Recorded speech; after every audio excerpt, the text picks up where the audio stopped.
so much for you to be here. Thank you. Thank you for the question. I'm going to answer the last portion first, or react to the last portion.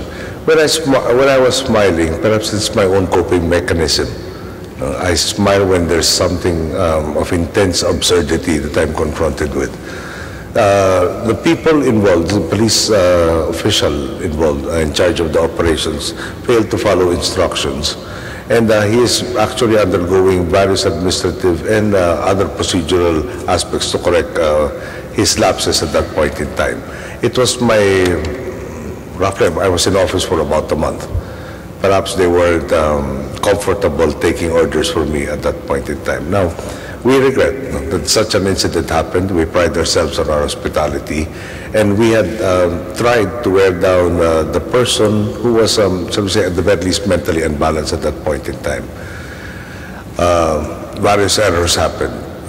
Too much intrusive media became, instead of just reporting the incident, became a participant of the same.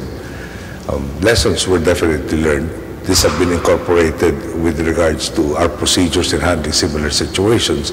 And I guess I can point out to the success of the operations against some Muslim secessionists in the city of Zamboanga City, wherein we managed to rescue 195 of 197 hostages. So I think we have learned significant lessons. We do not claim perfection, but we do admit that at that point in time, our security services were severely lacking. And again, to the entire Hong Kong people, we regret that such an incident happened in our soil.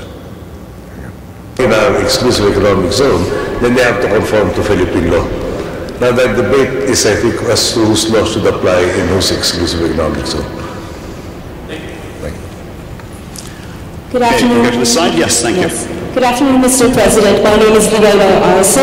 I am a Master of Law student from Columbia University, and I was, before coming here, I was Court of Appeals attorney at the Court of Appeals of the Philippines. In 2010, I was one of the many supporters who campaigned for you because we were attracted to your campaign slogan, which was Daang Matuwid. To everybody who does not speak Filipino, Daang Matuwid represents the anti-corruption campaign of the President. And it actually means a straight path. Unfortunately, just recently, some of your topmost or highest officials in government, some are cabinet members, have been implicated in issues questioning their integrity. So how do you assure us that that campaign slogan, 5 years into your presidency, still applies not just to your friends, but also to everybody under the Philippine flag? I think we need to talk about specifics. I assume you're referring to the issues of the Disbursement Acceleration Program, correct? Yes, sir, and also I think Secretary Purisima's Statement of Assets and Liabilities. Ma'am, you should read the article. I think they were referring to Director General Purisima's Statement of Assets and Liabilities. Okay. They are two distinct individuals. Okay. Can you tackle the Disbursement Acceleration Program? Okay. What was the problem? In 2011, hours before the State of the Nation address, the report of the Cabinet as to accomplishments within our first year of office. There was a report specifically from the Department of Education who said out of the target of about 8,000 plus classrooms for that year, they had accomplished only 18. And this was end of July, last Monday of July of 2011. They were asked why, and the second question was, what can they hope to accomplish by the end of the year? To which they replied, at maximum between 3,000 to 4,000 of the projected 8,000 each. We came into office with 66,800 classrooms lacking. We would produce 8,000 a year. That was what was the budget could support. 6 times 6 would produce 48,000, correct? Now, at the end of the term, assuming we were on schedule, we would still have a deficit. So the question was, what would you do with the budget? No? Would you leave it with DepEd who guaranteed you that they could not spend the funds allocated to them for the remainder of the year, or transfer it to a more efficient agency who would in turn, in the next budget session, have less of a demand on the national budget, to which their less demands on the budget can be brought back to DepEd so that they can catch up. Under the Administrative Code of 1987, our law, EO 292, and your lawyer, you should probably look it up, under Section 36, if I'm not mistaken, 39. It says any item in the budget that suffers a deficit can be augmented by another item in the budget. Okay. This practice has been done by all administrations prior to mine after our EDSA revolution. Lately, the Supreme Court has decided that it is not in conformity with Article 25.5 of Article 6, if I'm not mistaken, correct. Okay. They say that can I finish answering the question?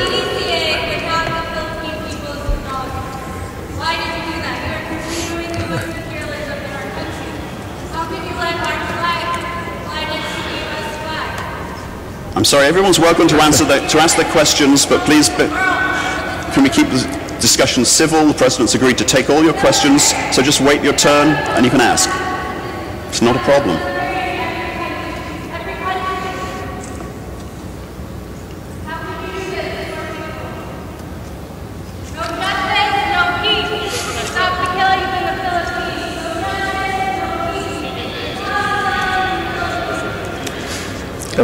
Continue with the answer. The Supreme Court basically, in effect, said our actions in conformity to that particular law were not consistent with the Constitution. They also said that we have to prove good faith and also, in effect, to prove our innocence. Now, again, as a lawyer, and perhaps you can enlighten me on this, I'm not a lawyer, can you have a law still existing in the book when actions in pursuit of it become unconstitutional? Isn't the first step to declare that particular law unconstitutional, then say the acts that were in furtherance of it were wrong? Now, if that is correct, there is supposed to be a concept called the operative fact doctrine, wherein when you are complying religiously with the law, then you cannot be blamed if at some point in the future it is deemed unconstitutional.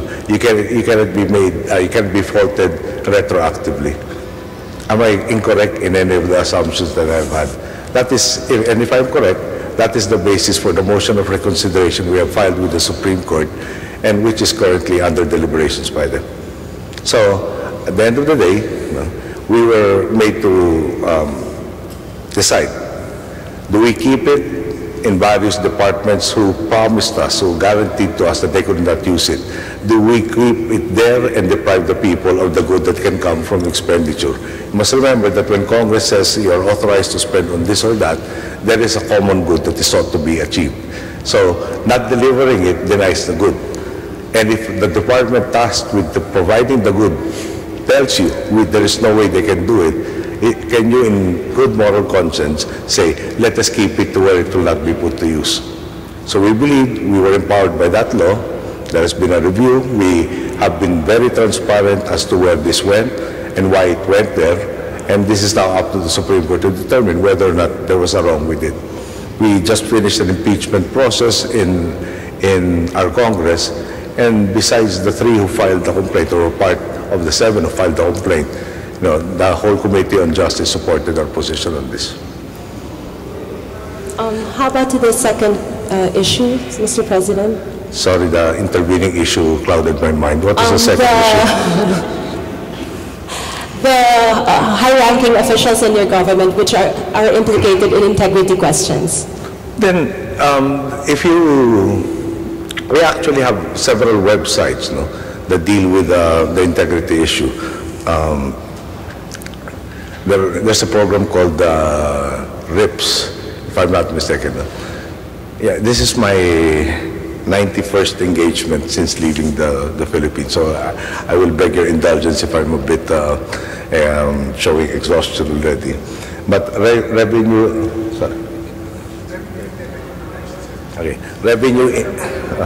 revenue integrity protection service. This is a website where you can report people in charge of collecting our revenues who you suspect of engaging in corrupt practices. You have, it's in the Pera ng Bayan website. Pera ng Bayan translates to money of the state, of the people. Now, there's an ongoing lifestyle check with the Philippine National Police. That's where Mr. Purisima is located.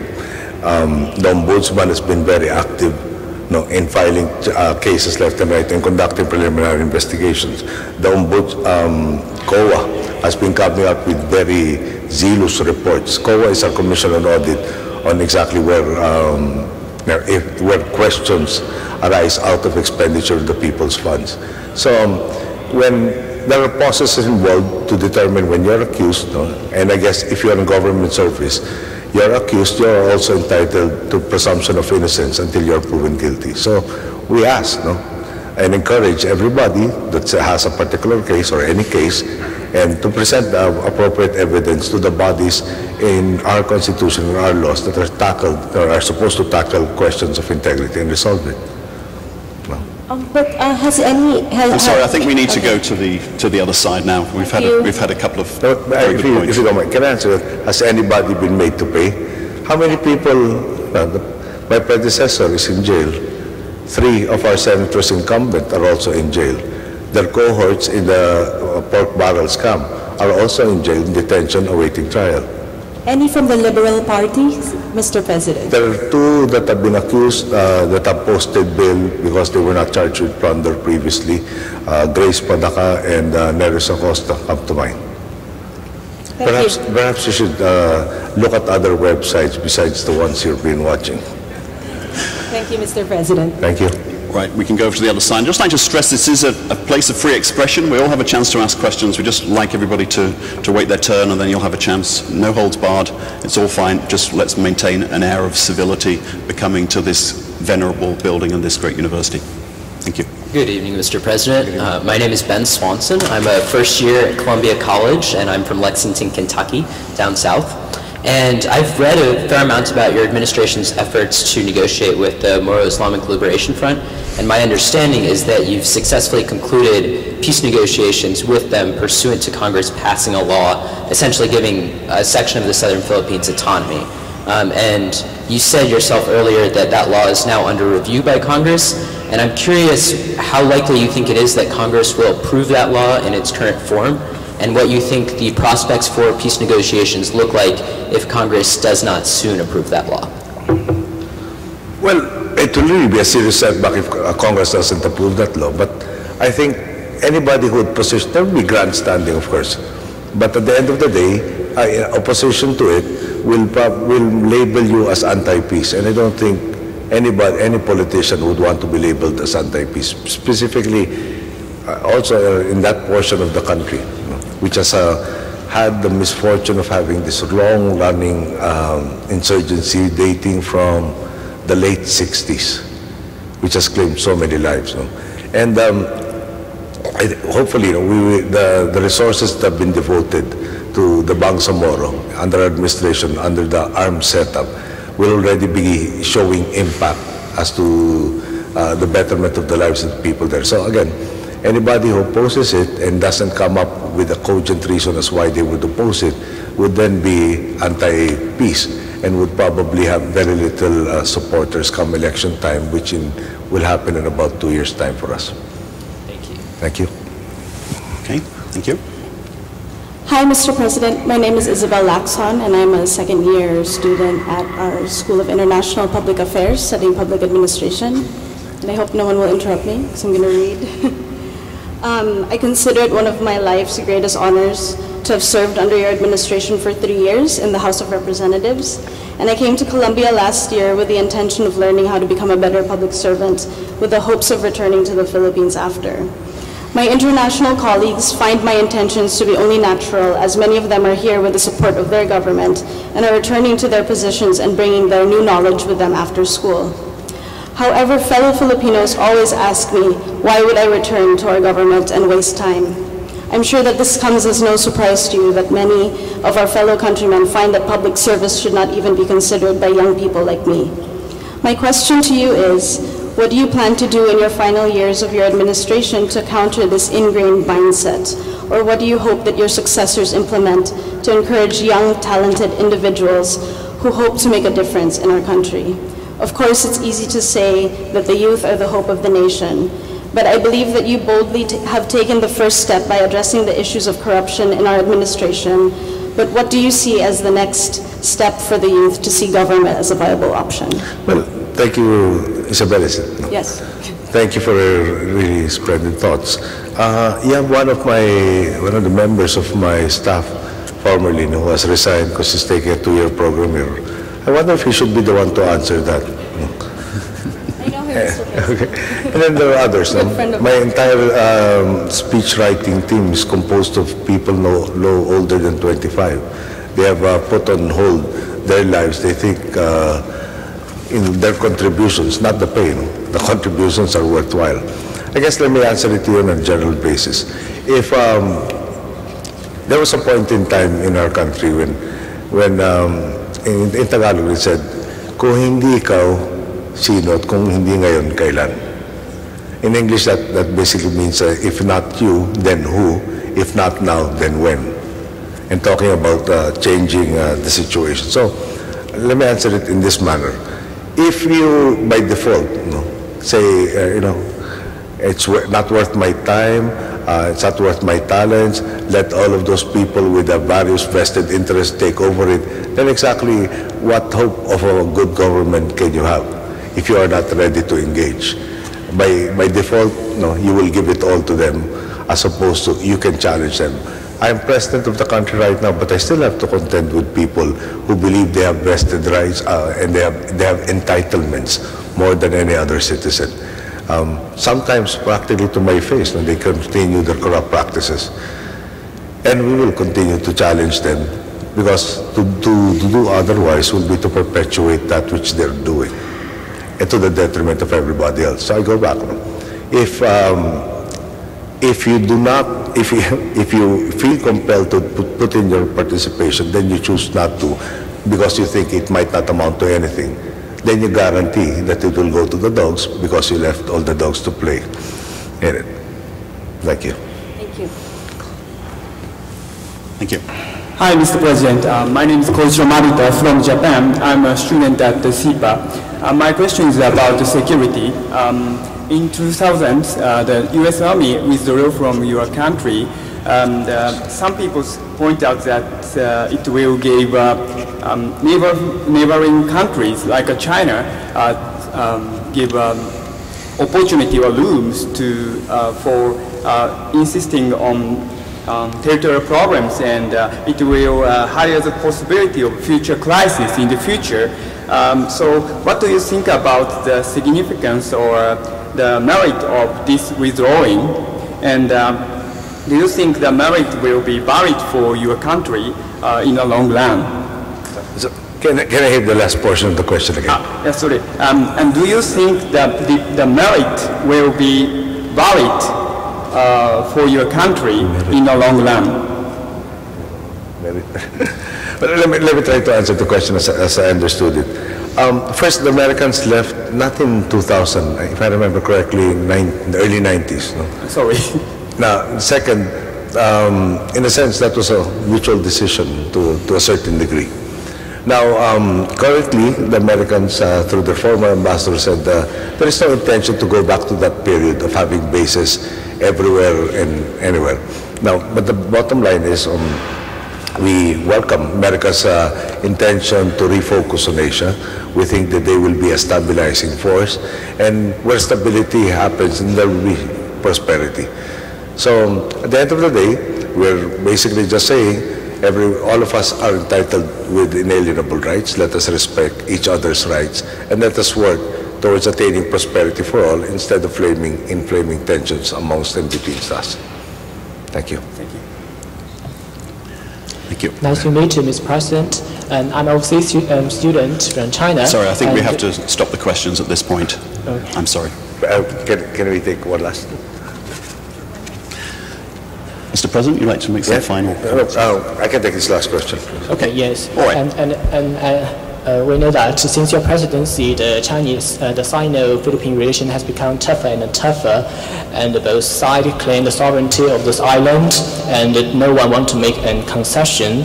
And I know you are bringing that case into the international court, but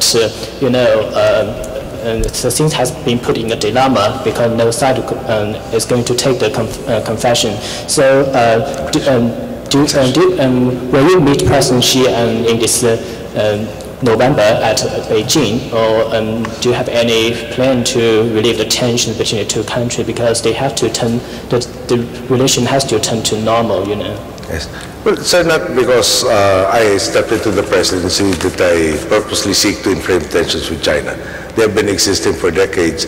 In fact, in 1997, the Philippines, recognizing these tensions, proposed the formulation of a code of conduct with ASEAN. They formally tackled this in the year 2002. They couldn't come up with a binding declaration. They came up with a statement of general principles called the Declaration of Conduct of Parties in the South China Sea. Now, it is true, it's difficult to give up sovereignty by any state. That's why we have brought the case before the International Tribunal on the Law of the Sea, precisely to determine whose definitions and interpretations of the United Nations Convention of the Law of the Sea is correct. Perhaps we're not totally wrong, or we're not totally correct, and the other side is the same. At the end of the day, when there is a clear understanding accepted by all parties, then the tension should be managed better than it is now, where everything is so undefined and subject to so many conflicting claims that are, in a sense, irreconcilable with each other.